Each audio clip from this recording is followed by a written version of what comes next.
إن للمتقين مفازا حدائق وأعنابا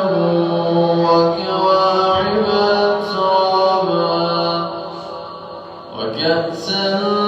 دهاقا لا يسمعون فيها لغوا ولا كذابا جزاء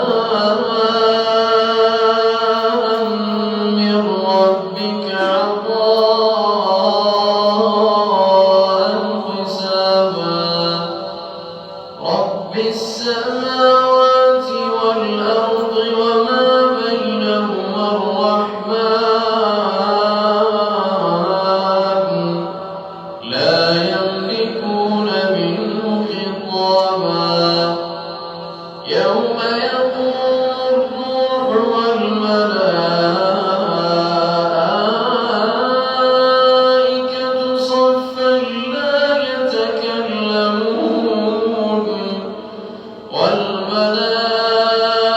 والملائكة صفا لا يتكلمون إلا من أذن له الرحمن وقال صوابا ذلك اليوم الحق فمن شاء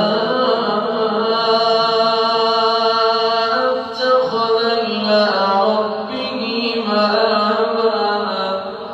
إنا